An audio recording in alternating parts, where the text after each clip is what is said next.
El Salvador y el mundo. Siempre existirán dos versiones de la verdad. Un análisis periodístico bajo la responsabilidad del periodista Jorge Hernández.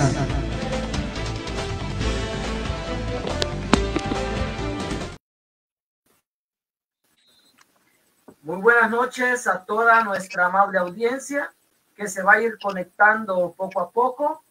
Estamos en vivo y en directo. Saludamos a todos nuestros hermanos dentro y fuera de nuestras fronteras patrias. Tenemos como invitada en esta oportunidad por primera vez a Wendy Alfaro, candidata a diputada por el Departamento de la Libertad, compitiendo bajo la bandera del partido Vamos.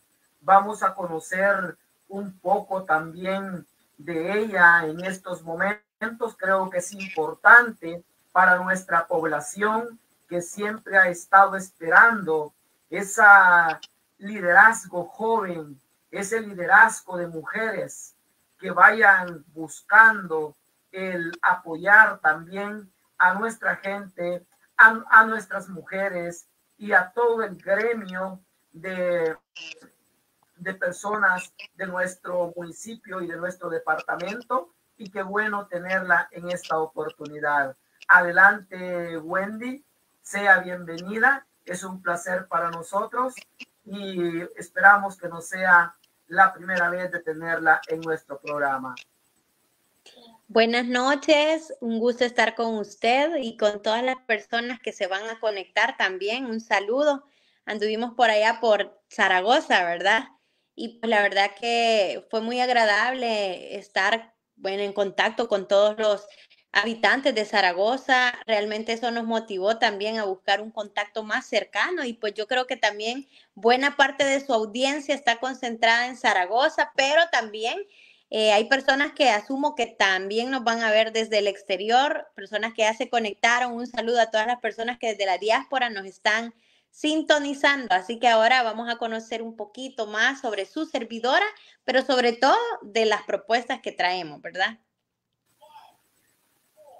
Un gusto tenerla usted con nosotros en esta hora y vamos a estar conversando sobre los temas electorales que están en nuestro país. Estamos prácticamente a pocos y escasos días de celebrar el primer evento electoral en nuestro país y quizás en primer lugar vamos a conocer un poco de su perfil. Me gustaría que nos explique, que se identifique con nuestra audiencia también sobre su trabajo que ha realizado, no solamente en la política, sino también en la vida diaria, en su profesión. También nos gustaría conocer un poco. Bueno, miren, primero decirles que estar en este lugar, digamos, llegar hasta donde he llegado en la política, no fue un camino de la noche a la mañana. He pasado muchos años luchando por hacer mi trayectoria política, por hacer carrera política. Primero decirles que yo soy licenciada en Relaciones Internacionales. Esta carrera es una carrera que te vincula directamente en el campo de la política. Es decir, uno de los campos para ejercer esta carrera es precisamente la política. Y es ahí donde también ya venimos, ¿verdad? Con esa vehemencia por la política. Además, yo también poseo un posgrado, ¿verdad? En dirección, más bien en derecho de empresas, pero también tengo una especialidad en liderazgo, innovación y gerencia empresarial. Digamos que profesionalmente hablando, esos son los fuertes de su servidora. Antes de estar en política, de hecho, cuando estuve en la universidad, yo toqué muchas puertas en los partidos políticos y decirles que se me cerraban. Bueno, y aquí no faltará alguien que sabe que entrar a la política hace muchos años atrás era una cosa de tener cuello para que te dejaran entrar, ser parte de un partido, crecer y trascender. Y pues es así como se me cerraron las puertas. Yo decirles que emigro a Estados Unidos a la edad de 15 años más o menos, donde pues todavía era una niña, ¿verdad? Me fui con la ilusión de poder estudiar en Estados Unidos pero no hablaba inglés, era una niña, entonces me tocó estudiar nuevamente el bachillerato allá. Me volví a graduar por segunda vez de bachillerato en Estados Unidos.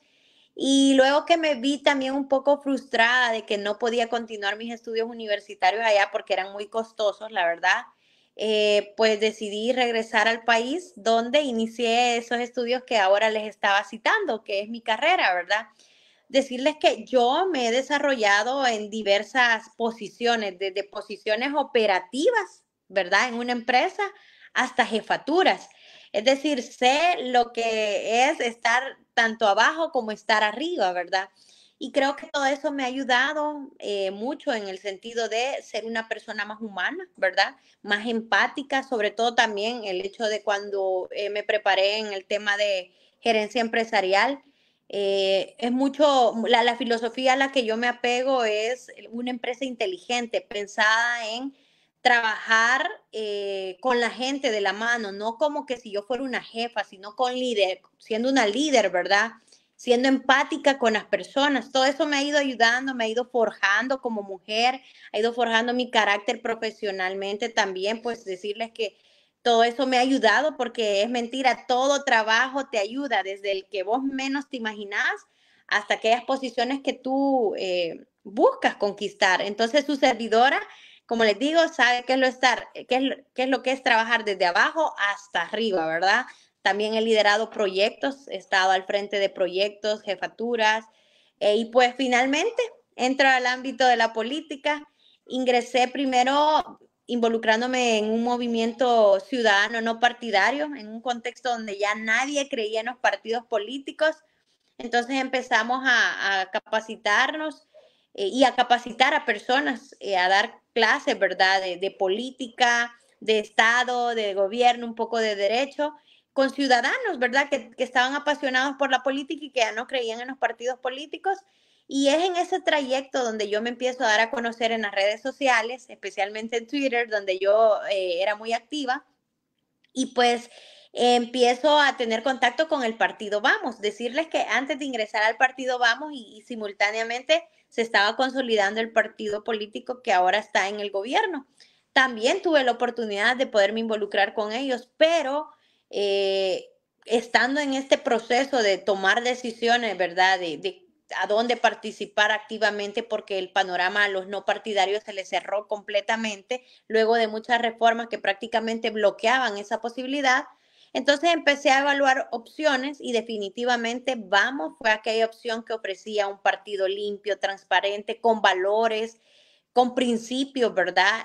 Con coherencia sobre todo y con personas que nunca habían sido tachadas de corruptos o que vinieran de otros partidos políticos, ya tachados de que habían malversado fondos, etcétera. Entonces es así como llegamos a la política, pero les digo, todo esto ha sido un trayecto de muchos años. Yo he sido presidenta de ADESCO, he estado en organizaciones civiles, es decir, el trabajo comunitario y social no empezó de la noche a la mañana, ¿verdad?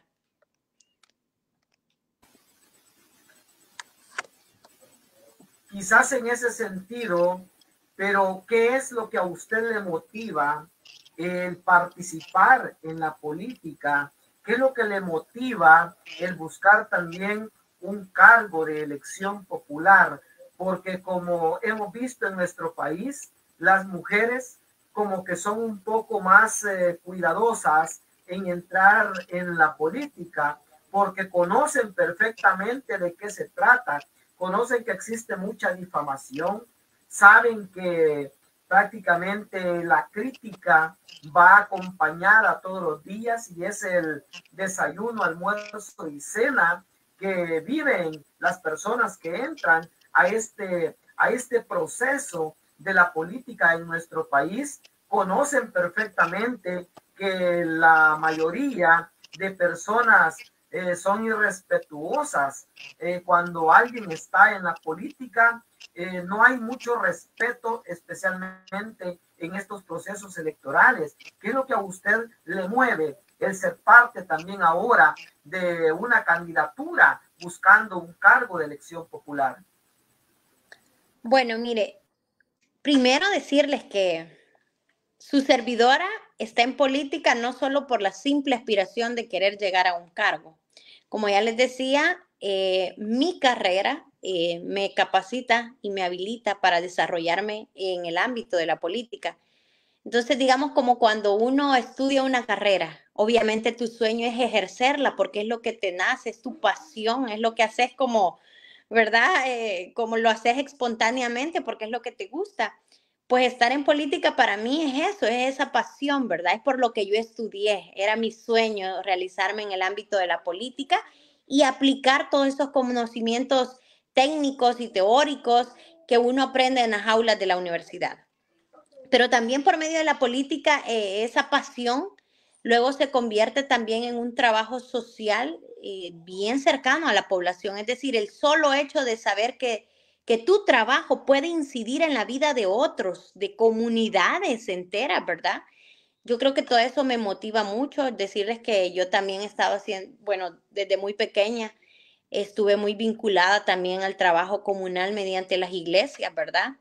Entonces, siento que es lo que he hecho todo el tiempo, pero llega un momento donde tú te das cuenta que por más que estés involucrada en ADESCOS, en agrupaciones sociales, civiles o religiosas, el impacto que tú puedes generar es limitado, pero que desde la esfera del ámbito de la política, el impacto que tú puedes generar es mayor, ¿verdad?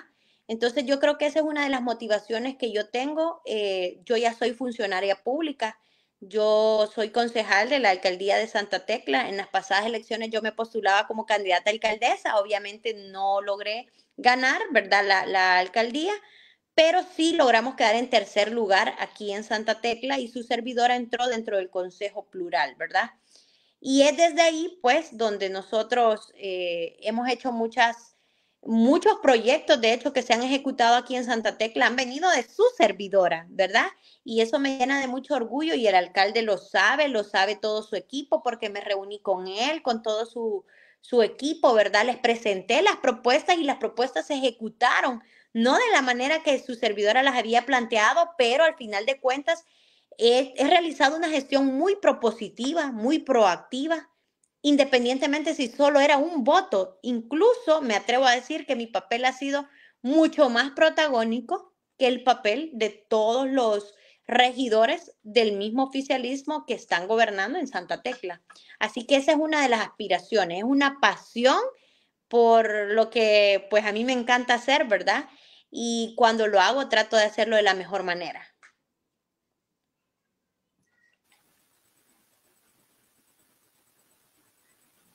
Qué bien que tenga especialmente una experiencia en el ámbito de la política y ser funcionaria pública. Eso, quiérase o no, habla mucho de una persona cuando se ejerce el trabajo con todo el rigor que manda la honestidad y manda la ley. Quizás muchos estarán preguntando, Wendy, ¿por qué en realidad Jorge Hernández debe de votar por Wendy? O sea, ¿cuál es el motivo que la población debe de tener para poder darle ese voto de confianza a usted? Le voy a hacer una analogía para responder eso. Si usted tiene su vehículo dañado, ¿por qué lo tendría que llevar donde un mecánico y no donde un panadero? ¿Sí? Y es así también la analogía que podemos hacer por qué elegir a Wendy, ¿verdad? Obviamente cuando usted lleve su vehículo donde ese mecánico, usted sabe que esa persona está capacitada para verificar qué es lo que tiene su vehículo, a dónde está el desperfecto. Probablemente siempre va a existir una probabilidad de que el mecánico no dé exactamente con el diagnóstico y que el carro le siga dando problemas, ¿verdad? Pero no va a ser lo mismo, no va a tener la misma expectativa o el mismo resultado si usted lleva su vehículo donde un panadero que nunca ha tocado un vehículo, que no sabe qué es el chasis, que no sabe nada de eso, ¿verdad? Etcétera. Eso pasa en el ámbito y así podemos hacerlo en todos los ámbitos de nuestra vida. Es más, cuando uno pide un trabajo, ¿qué es lo que le evalúan a uno? Uno llega y llega un montón de candidatos a evaluarse.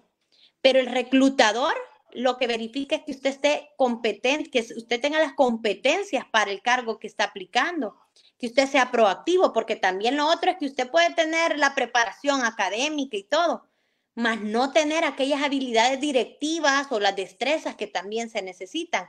Entonces, una vez dicho esto, ¿por qué votar por su servidora? Primero porque cuento con esa idoneidad, esa preparación académica, ¿verdad? Que se necesita en el ámbito. Ya un filósofo decía, ¿verdad? La democracia es la degeneración de la aristocracia. ¿Y qué era la aristocracia? Era el gobierno de los mejores, de los más inteligentes. Pero a falta de esa aristocracia, bueno, nos conformábamos con la democracia. Pero sucedía algo, que poco a poco esa democracia se iba degradando. ¿Por qué? Porque muchas personas que no estaban competentes y no eran idóneas terminaban de degradar más lo que era la democracia y sumían a sus pueblos en autoritarismo, autocracia, en pobreza, en corrupción. Entonces todo esto se tiene que evaluar. Yo creo que ya los salvadoreños nos dimos en la frente con uno, nos dimos en la frente con el otro, luego vino otro y dijo que era diferente, pero lo único que cambiaba era el color, pero siempre era lo mismo de lo otro. Entonces, ¿por qué ir a tropezar con las mismas piedras? Yo creo que debemos de ser exigentes. Si en un trabajo a usted le piden hasta la máxima, es decir, usted va a un restaurante a pedir trabajo para ser mesero, pero le piden que sea bachiller, que tenga experiencia, etcétera. ¿Y por qué no a alguien que va a administrar la cosa pública? ¿Por qué no a alguien que va a tomar decisiones que van a trascender en el país y que me van a afectar directamente? Entonces, ¿por qué votar por Wendy? Porque su servidora está capacitada para eso, pero no solo eso, tengo esas habilidades, esas destrezas, tengo una plataforma de propuestas que fueron previamente estudiadas, que salieron de la consulta ciudadana. Muy pocos le hablan de propuestas, todos dicen, de llegar allá deberíamos, podríamos, tal vez, y se van ahí por las nubes con cosas que no son ni siquiera, no se puede definir si realmente es conveniente, si se pueden realizar, si realmente es lo que le va si es su competencia en el ámbito al que está aplicando, ¿verdad? Entonces yo creo que esas son las razones por las que usted puede elegir a Wendy. Ya demostré de qué estamos hechas. Bueno, tenemos una diputada también que ha demostrado cuál es la filosofía del partido Vamos, hablando de Claudia Ortiz, una mujer contemple, muy inteligente, muy coherente. Y su servidora también en la alcaldía de Santa Tecla, creo que he logrado tener esa coherencia, ¿verdad? Entre lo que digo y lo que hago. Siempre he estado transparentando todo lo que he estado haciendo desde la alcaldía. Entonces yo creo que esa gama de cualidades, de habilidades y de competencias y la preparación son la razón por la que usted, salvadoreño, puede sopesar entre lo que siempre he tenido a lo que puedo tener, porque el que elige lo mismo sigue teniendo lo mismo y lo que hablábamos, ¿verdad? Cada pueblo tiene los gobernantes que merece. Y yo creo que ya es hora que los salvadoreños pasemos de ser, digamos, víctimas, ¿verdad? De gobiernos que de verdad han sido muy inoperantes, muy ineficientes, muy corruptos, y empecemos a poner la balanza o la barda más alta, ¿verdad? Así que eso es lo que yo les puedo decir, razón por la que ustedes pueden votar por su servidora. Hay algo importante que usted mencionó y es el autoritarismo.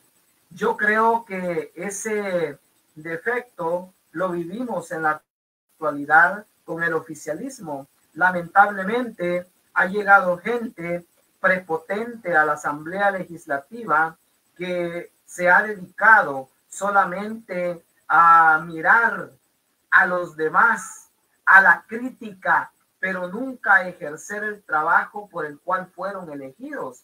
Y eso es complicado porque nuestro país cada día más se hunde, y mientras se hunde en la inflación, tenemos a políticos que viven solamente peleando en la Asamblea Legislativa sin analizar lo que están haciendo y solamente llegan a presionar el botón de lo que les están diciendo, nunca a tener un análisis coherente para poder ejercer el trabajo para el cual han sido elegidos. Quizás en ese punto yo quisiera preguntarle a usted como mujer en cuanto al salario mínimo, ¿cuál es su propuesta con relación al sector maquila, que es un sector bastante explotado en nuestro país? Y hace unos días teníamos también en nuestro programa a una invitada y le hacíamos quizás la misma pregunta. ¿Entra en su propuesta el que tengamos solamente un salario mínimo, ya que en la actualidad existe diversidad de salarios mínimos? Salario mínimo para la industria es diferente al sector comercio.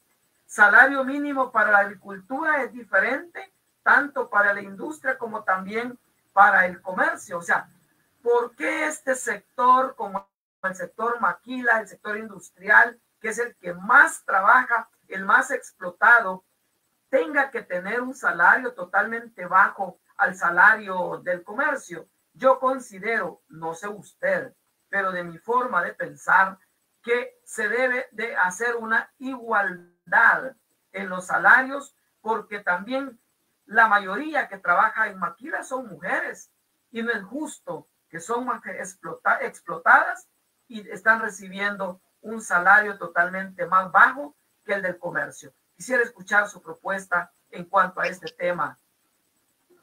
Sí, de hecho, hablando sobre las mujeres de las maquilas, decirles que es un sector con el que el partido Vamos ha estado trabajando, sobre todo la diputada Claudia Ortiz. Yo no sé si ustedes recuerdan que recientemente hubieron unas maquilas que se fueron del país, dijeron adiós y no dejaron rastro alguno y no indemnizaron a toda su gente. Entonces, ¿a dónde estaba también ese auxilio para todo ese auxilio jurídico, verdad? O ese garante en cuidar los derechos de los trabajadores, de esas trabajadoras en El Salvador? No, simplemente se fueron, ellas hicieron huelga, pidieron ayuda y la ayuda no llegó, ¿sí? La diputada Claudia Ortiz metió unas iniciativas a la Asamblea Legislativa precisamente para velar por los derechos de estas mujeres que trabajan en las maquilas. Las mujeres también del sector de amas de casa, ¿verdad? Todas estas personas que nos sirven en la casa, que usted ya hablaba, los salarios diferenciados, ciertamente hay 3 tipos de salario, ¿verdad? Entonces, y todos están diferenciados, pero la canasta básica es la misma para todos. El costo de la vida está tan alto para todos, como para el que gana un poquito, el que gana menos y el que gana mucho, ¿verdad? Entonces, una de las propuestas, y esto se los quiero, ustedes pueden ingresar a www.vamoswendyalfaro.com y ustedes pueden leer mi plataforma y se van a dar cuenta que lo que usted me está preguntando ya está contemplado aquí. Bueno, primero decirles que nosotros hemos contemplado la posibilidad de promover la ley de techo salarial en la función pública. Vamos a empezar por ahí, ¿verdad? Porque mire qué bonito es que, por ejemplo, ¿verdad? En los consejos municipales, el alcalde y el consejo están en la capacidad de subirse el salario por decisión de todos ellos, ¿verdad? ¿Y qué se lo impide? Nada, están en el derecho. Entonces yo creo que ahí es muy importante diferenciarlo. Pero otra cosa que sucede en El Salvador es que hay funcionarios públicos que ganan más que el mismo presidente de la República. Mire qué ironía, ¿verdad? Al menos de manera nominal, ¿verdad? Entonces, algo que hay que hacer de manera urgente en el ámbito público es promover la ley de techo salarial. ¿Qué significa esto? Bueno, que si el funcionario público se quiere subir el salario a él mismo, primero tiene que nivelar el salario mínimo de El Salvador.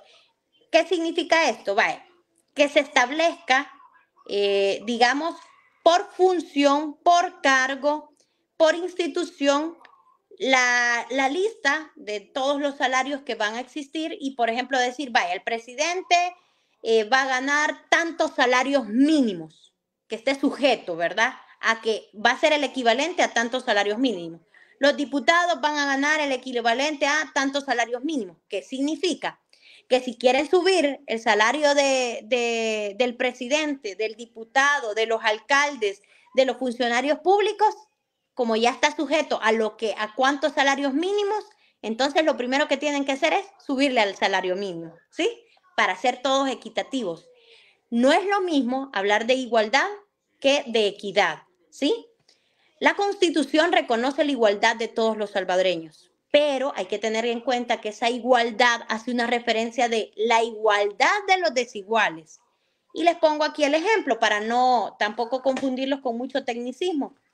Si usted tiene aquí a un trabajador que gana $1,000 y tiene una trabajadora que gana $300, la igualdad sería, bueno, usted me va a tributar a mi estado, digamos, por decirle algo, $200 de impuesto, o yo le voy a quitar a usted $200 de impuesto.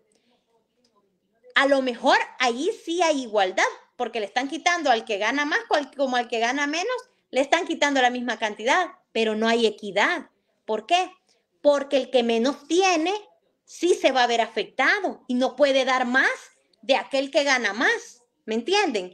Esa diferencia, tiene que ir incluido a la hora de pensar en subirle al salario mínimo, a la hora de hablar de discusiones de ley de techo salarial, a la hora de ver si puedo hacer por igual todos los sectores. No, hay que tener en cuenta esos elementos jurídicos, la igualdad de los desiguales y equiparar las oportunidades, ¿verdad?, a cada uno de los salvadoreños.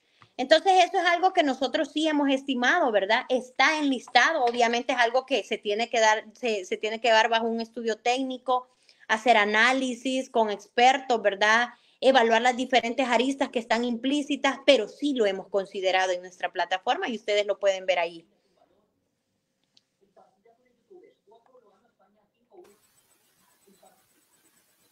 Muy bien. Quizás antes de continuar con nuestro programa, queremos saludar a todas las personas que están conectadas. A veces pues voy leyendo algunos comentarios porque no alcanzo a verlas hasta donde está tengo que tener un poco más cerca, ¿verdad? Para poderlos ir leyendo los comentarios, mas sin embargo he podido observar uno que le vamos a dar lectura, que lo voy a leer porque estamos en el tema quizás del salario y quieras o no tiene algo que ver esta pregunta. Dice, ¿qué opina de las pensiones de las AFP?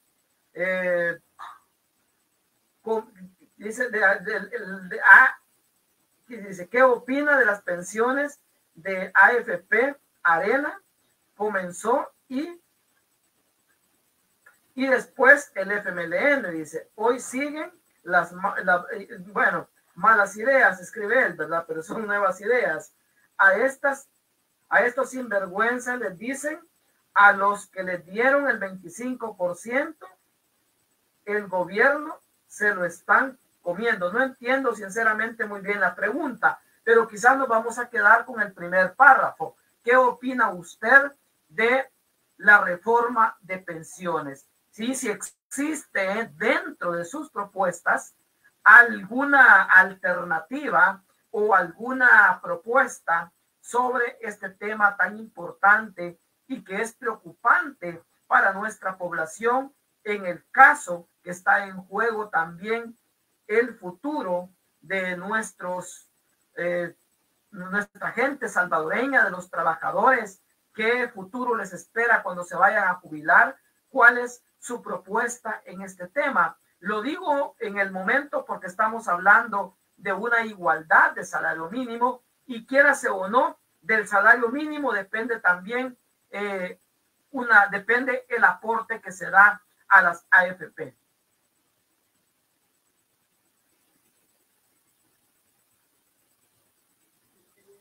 Bueno, decirles que no solo tenemos la propuesta.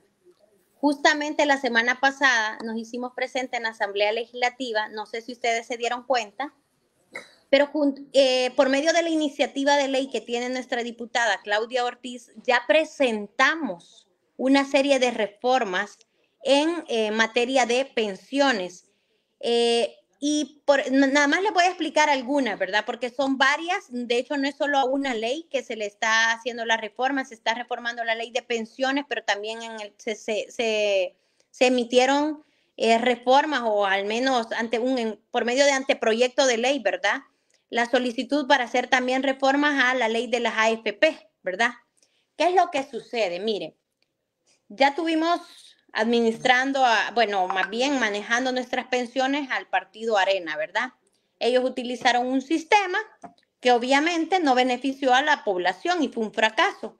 Luego vino el FMLN y tomó otro modelo de administración en materia de AFP, pero tampoco fue un éxito. Ambos sistemas fracasaron. Por una parte, uno tenía uno y primero eran públicas.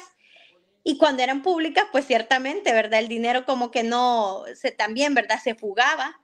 Luego pasaron a ser privadas, pero allí entonces como que quienes se beneficiaban más eran aquellos que las administraban, ¿no? Entonces hemos llegado a un punto donde esperábamos con grandes expectativas una buena propuesta de este gobierno. ¿Y qué sucedió?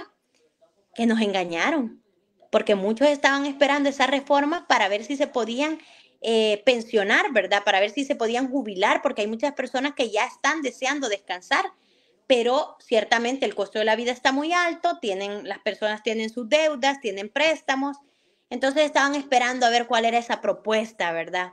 De este nuevo gobierno. ¿Y qué pasó? Vienen y nos dan un balde de agua fría y nos dicen, miren, aquellos que retiraron el 25% son unos sinvergüenzas, nos dice una diputada, ¿no? Y eso está grabado, está en récord. Nos llamó sinvergüenzas. O sea, a todos los que sacaron las AFP, el porcentaje que según ley se podía, ¿verdad? Vienen y quitan eso. No obstante, dicen que van a mejorar, ¿verdad? El tema de cómo se administran y el tema de las pensiones, pero hoy en día usted va y lo que ellos prometieron que se le iba a dar realmente no fue así, porque de manera nominal, ¿verdad? Lo que ya exactamente le cae a su cuenta no es eso, porque no le dijeron que es como un banco, ¿verdad? Cuando va a hacer un préstamo le dice, mire, le voy a dar una tasa de interés, pero ahí no le explican que después le van a sumar esta comisión, le van a sumar lo otro, esto y lo otro, ¿verdad? Total, cuando usted viene a sentir está pagando un alto interés. Pues lo mismo nos pasó con las pensiones. Entonces vienen las AFPs y resulta que por 4 años, dicen ellos nos están administrando los fondos. Pero ¿qué pasa? Dicen que, miren, fíjense que le prestamos, ¿verdad?, al Estado y resulta que no nos ha ido muy bien. Y por 4 años, sus pensiones, el dinero que usted está ahorrando, el dinero que usted ha confiado en esas administradoras, no le va a generar intereses. ¿Y acaso es culpa de nosotros, los cotizantes, que ellos no estén haciendo bien su trabajo? ¿Por qué nosotros los salvadoreños tendríamos que pagar los platos rotos de aquellos que no supieron negociar las tasas de interés y todo lo que tiene que ver con nuestros ahorros? Pero resulta que viene esta ley y dice, no, miren, por 4 años sus ahorros no van a generar intereses. ¿Y a cuenta de qué? Entonces, una de las propuestas que nosotros hacemos, y yo los invito, ¿verdad?, que visiten también la página web de la diputada, donde también hemos hecho, ella ha hecho pública cada una de las reformas. Algo que nosotros también pedimos es, primero, que regrese el hecho de que las personas puedan retirar el 25% de sus ahorros. ¿Por qué? Primero, porque es su dinero. Segundo, porque es su derecho. Tercero, porque muchas veces estas personas, llegado el plazo, el tiempo y cumpliendo todos los requisitos para poderlos retirar, los han utilizado para hacer sus propias inversiones, ¿verdad? Para montar su negocio, para sacar su casa de una hipoteca que de pronto le iban a quitar la casa, etcétera. Pero adicional, no solo estamos proponiendo que regrese la posibilidad de retirar el 25%, sino que adicional, agregar una excepción a la regla, y es que una persona puede retirar el 25% de sus ahorros, aunque no cumpla con los requisitos que establece la ley, siempre y cuando esta persona haya sido diagnosticada con una enfermedad terminal, ¿verdad? ¿Por qué no lo va a sacar esta persona? De pronto está en una situación donde más necesita ese dinero. Entonces, esa es una de las reformas. Pero lo otro es, que si están ellos diciéndonos que a nosotros no nos va a generar intereses nuestras pensiones porque ellos no lo supieron administrar, lo siento, señores. Aquí vamos a hacer, hemos hecho una propuesta de reforma en favor de la población, no en favor de las AFP, de las administradoras. Entonces, si ellas no supieron administrar los fondos de los cotizantes, ¿por qué le tengo que pagar yo entonces las comisiones si no me hicieron bien el trabajo? ¿Verdad? Lo justo es que entonces yo no recibo la comisión de mis o los intereses a mis ahorros, pero entonces usted tampoco va a recibir las comisiones por administrármelo, porque dicho de paso lo hizo mal, ¿verdad? Entonces, que ir amarrado, esa es una de las propuestas, que la comisión de estas administradoras de fondos de pensiones dependa de la buena administración que ellos tienen. Es decir, si usted me lo administró bien y me hizo ganar muchos intereses a mí, usted tiene derecho a una comisión buena, ¿verdad? Pero si usted me hizo perder a mí, usted no tiene comisión. Creo que eso es lo justo. Y estas son, por decirle, algunas de las varias propuestas que se hicieron. Ya está en la Asamblea Legislativa, ¿sí? Ahora habría que ver de qué lado están los legisladores. ¿Están del lado de las grandes corporaciones, de las AFP, o están del lado de la población? Al final de cuentas, estos fondos son de los cotizantes, ¿verdad? Otra cosa que nosotros hemos puesto es que el Estado no puede prestar más de lo que ya la ley establecía anteriormente, ¿verdad? En ese sentido, porque hoy por hoy ya no hay límite, le quitaron ese límite. Pero esto también se puede prestar a que después nos dejen viendo para el cielo, ¿verdad? Tal cual van las cosas. Entonces, estos son, digamos, algunas de las reformas que se han propuesto y yo los invito a que vayan y las lean porque son varias, ¿verdad? Y ahí está la explicación de cada una de ellas. Y pues no lo vamos a hacer, ya lo hicimos. Ahora está en manos de aquellos o va a estar en manos de los que lleguen a la Asamblea Legislativa. Es por eso muy importante que sepan elegir a personas que estén del lado de sus causas y no del lado de lo que le ordenan desde un despacho. Continuamos leyendo algunos comentarios, dice Oscar García. Imagínese que después de sacar el 25% llegas a viejo y te hace falta ese 25% para vivir más cómodo. Por otra parte, también vamos a leer otro comentario más, porque también nuestros seguidores es importante poder darle lectura a lo que ellos están pensando sobre el tema de los ahorros de pensiones. Prohibieron que saquen el 25% a nosotros los dueños del dinero, pero el gobierno puede tomar lo que le dé la gana cuando el dinero no es de ellos y nosotros que somos los dueños del dinero no nos pueden prestar ni tampoco pueden dar anticipo para poder emprender un negocio que nos saque de la situación difícil que vivimos económicamente hablando, dice Hugo Sánchez Cerrito. Saludamos también a Peinado que está conectado. Saludamos también a la niña Eva que también está conectada. Saludos a todos los que nos están enviando varios comentarios. Tenemos también a Rosy Valdés. Un cordial saludo, Rosy. Dice, me gusta que hables un poco de su propuesta. Cuida la integridad. Hay que reformar la ley para que cada cotizante pueda retirar el 25% que es el dinero nuestro. Dice Wilfredo Beltrán, fuera bueno que los diputados ganaran igual que los demás trabajadores que ganan el mínimo. Pregunto, ¿buscarán esos puestos públicos? ¿Buscarán esos puestos públicos? Estoy haciendo la pregunta que si ganaran los diputados el salario mínimo, estuvieran buscando también los puestos públicos los que ahora están. Excelente persona, dice Isabel García. Antonio Molinas, un cordial saludo. La diputada Claudia Ortiz, excelente ser humano, lucha por nuestro pueblo. Adalberto Casco dice, fuera los cuyabotones. Nayiliber, la niña Eva dice, apoyemos a Wendy. Y hay una serie de comentarios más que posteriormente, si hay otro espacio, pues lo vamos a estar leyendo.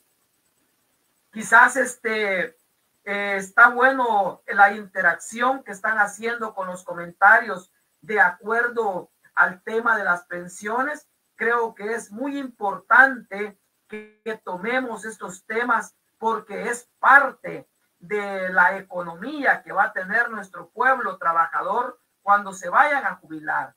Por eso es importante que se discutan estos temas, que se lleve al fondo con los que van en la competencia hacia un puesto público, porque de allí depende de los funcionarios que nosotros vamos a tener el día de mañana. Pero depende también de usted, pueblo que nos escucha, qué tipo o qué clase de funcionarios públicos son los que nosotros queremos tener. Yo creo que es importante valorar cada propuesta de cada candidato, cada momento, cada circunstancia. Por esa razón es importante tener a los que van en la competencia en estos programas, porque el pueblo también tiene la facilidad de poderles preguntar. El tiempo prácticamente se nos está terminando y tengo algunas preguntas más que poderle hacer. Quizás agotando el tema de las pensiones que usted nos ha explicado en esta hora, me gustaría conocer, Wendy, sobre la propuesta que usted puede llevar o cuál es esa intención, esa análisis que usted hace en cuanto al tema del medio ambiente. Es un tema muy importante que en nuestro país cada día se va deteriorando más, la conciencia social la estamos perdiendo.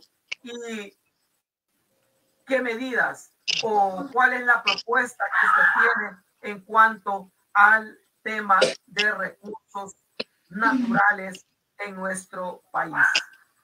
Sí, muchas gracias. Bueno, en honor al tiempo, ¿verdad? Pero también gracias a las preguntas que nos hicieron, solo quiero enlistarle las propuestas que nosotros hemos hecho en tema de pensiones. Primero, como les decía, que la comisión para las AFP estén amarradas a la rentabilidad que traen nuestros ahorros. Si hay rentabilidad, si se logró ganancias, tienen comisiones. Si no logró ganancias, no tienen comisiones las AFP. Dos, que el gobierno tiene que tener un límite de endeudamiento, es decir, no puede venir el gobierno y asumir, no, ahí están los ahorros de los cotizantes, préstenmelos, voy a ir a hacer mis apuestas, ¿verdad? O quiero ir a probar suerte con sus ahorros. No, tiene que haber un límite por ley. Luego también la posibilidad del retiro anticipado, como ya les decía, que regrese bajo las condiciones en las que estaba, y agregando circunstancias específicas que ameritan y que ya involucran el tema de salud. Luego, que la información sobre pensiones no se pueda reservar, que es lo que ha sucedido ahora. Cuando hicieron todo este entramaje de modificar la ley, de que van a pasar 4 años sin generar rentabilidad, pero ellos iban a recibir comisiones, cuando se fue a solicitar esta información por parte de la mesa para una pensión digna, les dijeron que la información estaba reservada, a cuenta de que la información de nuestros ahorros tiene que estar reservada. Todo eso debe ser información pública y oficiosa. Y luego, pues permitir, ¿verdad? Como ya les decía, el retiro del 25% como emergencia para gastos de salud, ¿verdad? Cuando ya le han declarado que usted tiene una enfermedad de pronto terminal o un diagnóstico similar. Bueno, cerrando ese tema, entonces, yo les voy a hablar de una de las propuestas. Bueno, yo tengo 3 propuestas insignias. Me gustaría hablar de la última que estamos promoviendo. Se llama Mi Segundo Hogar. ¿Y en qué consiste básicamente? Bueno, Mi Segundo Hogar es una apuesta o es una propuesta que lo que busca es que mediante ley se logra establecer que todas las empresas puedan garantizarle a todas las mujeres empleadas el servicio de guardería gratuitas. Y alguien dirá, puchica, pero ¿y cómo vamos a asumir esos costos, verdad? Pensando en el señor empresa, y dice, yo no puedo asumir ese costo. Ojo, la propuesta también va encaminada en que el Estado, la empresa y la madre de familia formen un triángulo donde este triángulo va a proteger y cuidar a los hijos de todas las mujeres salvadoreñas. Hay muchas mujeres que en El Salvador no pueden ingresar a la vida laboral formal. ¿Por qué? Porque no tienen quien cuide de sus hijos. Hay muchas mujeres en El Salvador que a temprana edad salen embarazadas, tienen sus hijos y les toca vivir una vida de madre soltera, truncándole los sueños de ser profesionales, de continuar con sus estudios. ¿Por qué? Porque no tienen quien cuide de sus hijos. Mediante esta ley, el Estado debe, por medio de incentivos fiscales, el señor Estado le dice a la empresa, mira, si tú le brindas, no es que si tú le tienes que brindar el servicio de guardería a esta mujer y yo, Estado, te voy a dar un incentivo fiscal para que tú hagas realidad eso, ¿sí? ¿Cuáles son los beneficios de todo esto? Más del 50% de la población somos mujeres, pero sin embargo, las mujeres son las que menos están empleadas en el sector formal y por eso ven que las mujeres generalmente tienden a emprender, sacan su ventecita, sacan su negocio, pero esto se convierte en un círculo vicioso en el ámbito económico, en su vida familiar. ¿Por qué? Porque no le es suficiente para sacar adelante a su familia. Luego vienen sus hijos a replicar el mismo esquema. Lo que queremos es que esta situación cambie, que la economía de las familias mejore.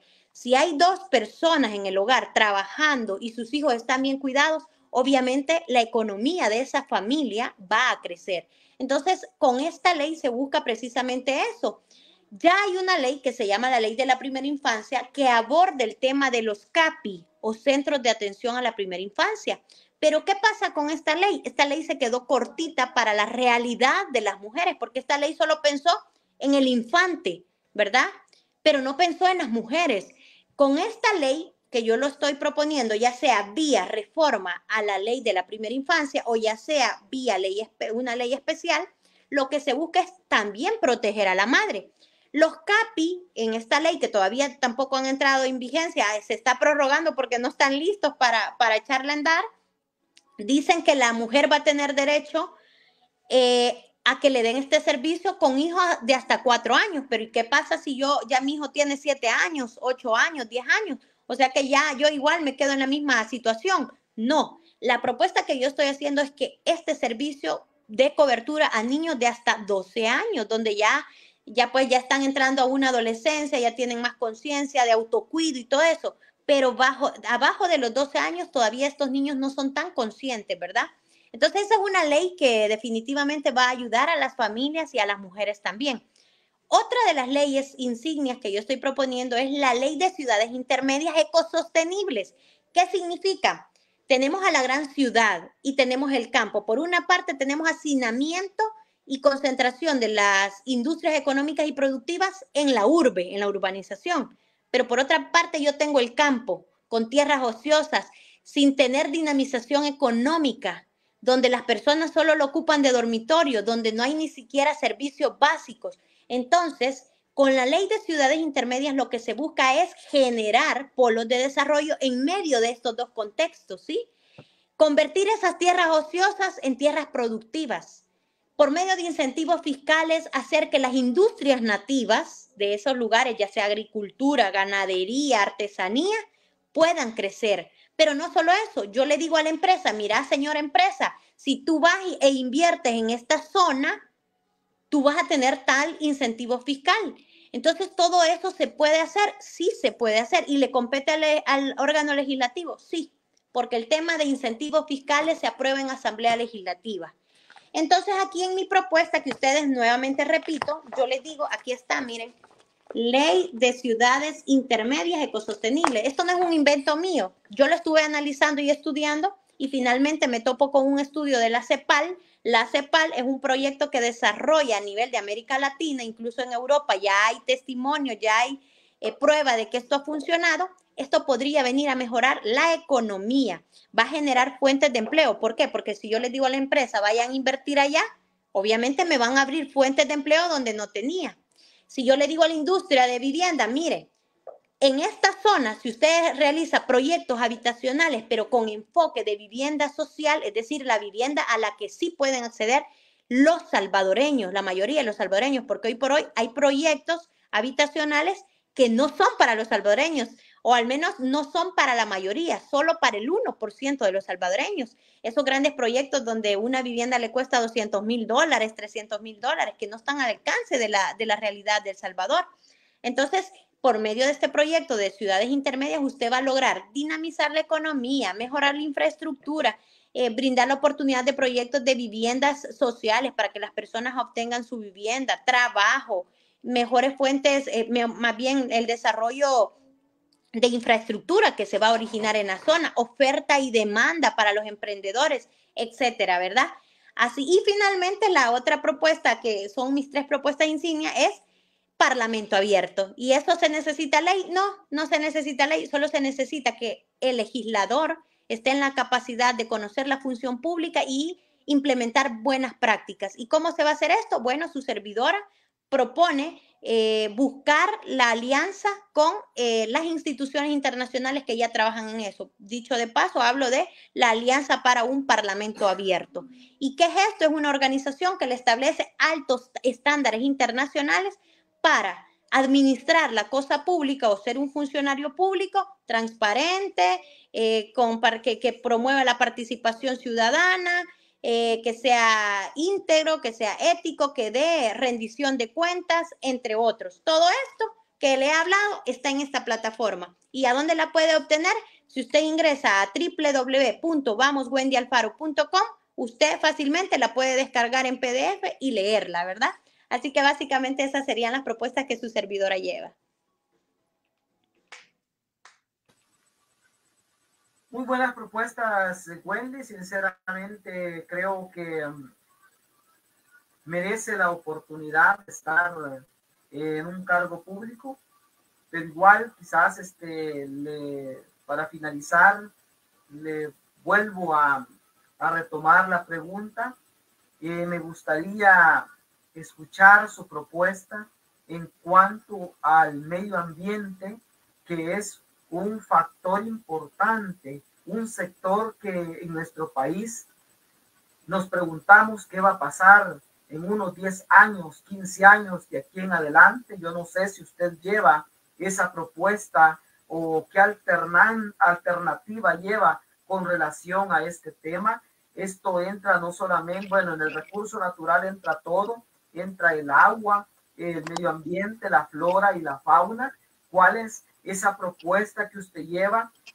Conocemos que a diario, o a mes o cada año se construyen muchas residenciales, pero lamentablemente este tipo de residencias viene, sí es cierto que viene a urbanizar nuestra población, pero también hay un desgaste del medio ambiente. Ante este tema que estamos viviendo los salvadoreños, ¿qué propuesta lleva usted? De hecho, si se dieron cuenta, la ley se llama Ley de Ciudades Intermedias Ecosostenibles. ¿Qué significa ecosostenibles? Les voy a poner un ejemplo. Opico, o toda la carretera de Opico, es una ciudad junto a Colón, a Lourdes, que hoy por hoy se está desarrollando. Pero muchas veces desarrollo es sinónimo de ir en contra del medio ambiente. La propuesta de ley de ciudades intermedias ya protegió al medio ambiente y ya establece, y aquí está en mi propuesta, yo cito a la Unión de Arquitectos, ¿verdad? Se llama la Unión Internacional de Arquitectos, UIA, ¿verdad? Que hablan de las ciudades intermedias ecosostenibles, que dicen que desarrollo no es sinónimo de poner en riesgo el tema de el medio ambiente. Ustedes han fijado que están haciendo muchas carreteras, pero están sacrificando los arbolitos. ¿Y será que se puede lograr el desarrollo cuidando el medio ambiente? Por supuesto, y no lo digo yo, lo dicen los expertos. Entonces, ley de ciudades intermedias pasa por planificar ciudades, ¿sí? Porque ¿qué pasa si hoy por hoy están creciendo esos nuevos polos de desarrollo de manera espontánea? Pero si no hay una planificación a corto y mediano plazo, usted va a tener peores problemas en materia de medio ambiente, ¿sí? Eso lo estamos viendo aquí en la capital. Cada vez que llueve, San Salvador se inunda. Santa Tecla ya se empezó a inundar. ¿Por qué? Porque la impermeabilidad de la tierra prácticamente está aniquilada con tanto cemento, con tanto concreto. porque no se tiene una planificación estratégica de cómo realizar proyectos habitacionales, comerciales o desarrollar la infraestructura sin tener que atentar contra el medio ambiente. Entonces, Ley de Ciudades Intermedias, por eso le digo, es una propuesta bien integral. La verdad que no me alcanzaría el tiempo para explicar cada una de las aristas, pero sí les dejo el destello que lo bueno de hacer propuestas que ya están basadas en un estudio previo técnico es que ya uno no viene a inventar, es que ya hay una base técnica, ¿verdad? Pero no solo eso, también en materia del agua, nosotros en aquí hacemos una lista, ¿verdad? Nosotros, por supuesto, que estamos dispuestos a trabajar, y aquí está, por ejemplo, tengo el eje de defensa del sistema, vivienda, alimentación, el tema de la agricultura, que está tan abandonada en el país, ¿verdad? Todo eso, por supuesto, que va implícita en nuestra plataforma. Así que, por supuesto que sí lo hemos tomado en cuenta, ¿verdad? Y yo solo los invito a leer porque de pronto el tiempo no me va a dar, pero sí lo hemos contemplado. Bien, muchas gracias por el tiempo que nos ha regalado. Gracias a nuestra amable audiencia que siempre está pendiente de nuestros programas. El día de mañana tenemos como invitado al diputado Francisco Lira por el partido Arena. Va a estar con nosotros a las 8:30. Esperamos también, le tenemos un par de preguntas ya listas para el día de mañana. Y qué bueno, esperamos lo mejor de los éxitos en esta carrera electoral, Wendy. Le deseamos lo mejor como medio de comunicación. Quisiéramos verla también en un curul en la Asamblea Legislativa y esperamos que lo logre. Y igualmente con nuestros seguidores, ¿verdad? Está Wendy, un buen perfil para poder apoyarla y que pueda también de esa forma apoyarnos al ganar un curul, apoyando a la población con esas propuestas muy claras y muy buenas que lleva para que nuestro país al menos tenga personas que en realidad trabajen por nuestro pueblo y no personas que lleguen solamente a continuar o a ejercer un trabajo en beneficio de un gobierno y no de la población. Muchas gracias por el tiempo que nos ha regalado. Tiene el tiempo en estos momentos para poder despedir el programa a usted también. No, gracias a usted, gracias a toda la audiencia que nos estuvo viendo, escuchando. Decirles que tenemos un compromiso, cada elección es un compromiso para cada salvadoreño. Es decir, después no diga, todos nos fallan, me mintieron, son corruptos, estos políticos no sirven, porque desde que le están pidiendo el voto, usted es capaz de saber qué tipo de funcionario va a ser. Esto es como cuando a una mujer la está queriendo conquistar un perfil, ¿verdad? Un caballero. De entrada uno sabe si ese futuro va a ser prometedor o si me va a ir mal, porque yo ya voy viendo esos destellos y voy analizando al punto que yo tomo una decisión si decirle sí, acepto salir contigo o no, ¿verdad? Pues es lo mismo esto, ¿verdad? Entonces yo los invito a que seamos críticos, a que veamos cómo habla, lo que dice, en qué sustenta lo que dice, qué es lo que ha hecho, ¿sí? Si ya estuvo en el poder, ¿a dónde estuvo esa voz para alzarla en favor de nosotros? O si tuvo esa voz y no la utilizó, ¿verdad? Todo eso es muy importante. O si ya está en el poder y dijo que iba a hacer esto y al final ni siquiera el intento de hacerlo lo hizo. Desde ahí tú ya sabes si esta persona te va a seguir mintiendo recurrentemente o es una persona de palabra, ¿verdad? Ya nuestra diputada Claudia Ortiz demostró lo que es ser una funcionaria íntegra, honesta, incansablemente luchadora, ¿verdad? Que aunque le digan que no y aunque salgan con la matonería, pero ella está alzando la voz por los salvadoreños. Así que gracias a todos. Espero que este 4 de febrero puedan buscar la bandera de nuestro partido. Aquí está el partido Vamos. Marcan la bandera y abajo van a encontrar la foto de su servidora. Marcan la bandera y luego la foto de su servidora y ustedes estarían votando y apoyando mi candidatura para estar en la Asamblea Legislativa, alzando la voz como ya lo ha hecho nuestra diputada y como sin duda lo vamos a hacer, ¿verdad? Muchas gracias, Wendy. Y si no quieren marcar la bandera, pues marquen la casilla 1 y sería la de Wendy Alfaro. Muchas gracias, Wendy. Que tenga una feliz noche. Gracias a nuestra amable audiencia y que Dios nos bendiga a todos. Hasta la próxima. Buenas noches y saludos. Desde este momento llega a usted el programa más esperado en El Salvador y el mundo. Siempre existirán dos versiones de la verdad.